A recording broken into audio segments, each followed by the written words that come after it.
1 tahun penganiayaan yang dialami praktisi Falun Gong atau Falun Dafa di Tiongkok, terutama terhadap praktek perampasan organ secara paksa. Ya, itu harus kita kecam keras ya.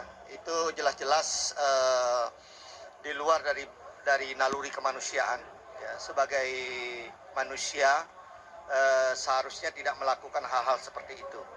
Ya, kalau di Indonesia jelas-jelas kita itu tidak dibenarkan sesuai dengan ideologi negara kita sebagai negara Pancasila yang kemanusiaan yang adil dan beradab itu.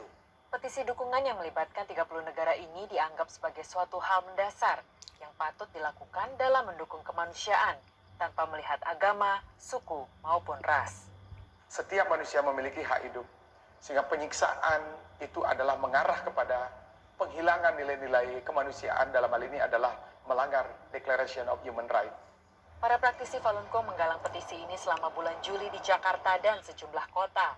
Anggota DPR MPR RI yang ikut menandatangani diantaranya adalah Saan Mustafa, Wakil Ketua Komisi 2, Gus Pardi Gaus, Anggota Komisi 2, Yandri Susanto, Ketua Komisi 8, Jeffrey Romdoni, Anggota Komisi 8, Hilary Brigita Lasut, Anggota Komisi 1, dan Syarif Abdullah Al-Qadri, Wakil Ketua Komisi 5.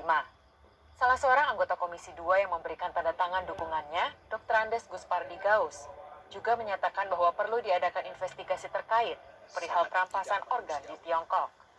Dan menurut hemat saya perlu dilakukan proses hukum oleh lembaga di PBB karena ini sangat sesuatu kezaliman yang dilakukan sesama anak bangsa.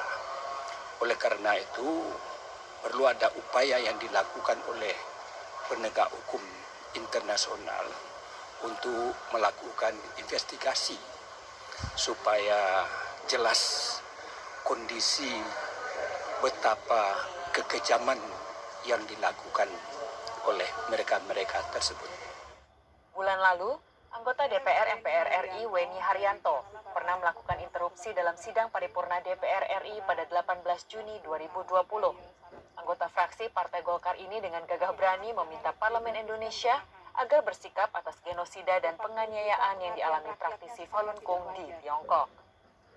Khususnya selama 21 tahun terakhir, penganiayaan genosida terhadap Falun Gong atau Falun Dafa, di mana ribuan praktisinya telah dianiaya hingga meninggal, ratusan ribu telah ditahan di kamp-kamp kerja paksa, pusat pencucian otak, dan penjara. Dan sebagian besar telah dibunuh untuk diambil organ tubuhnya dan bagi kebutuhan transplantasi pasien dalam negeri maupun mancanegara. Himbauan saya hentikan. Karena betapa mulianya martabat akhlak daripada manusia sebagai makhluk insan Tuhan. NTD News melaporkan dari Jakarta.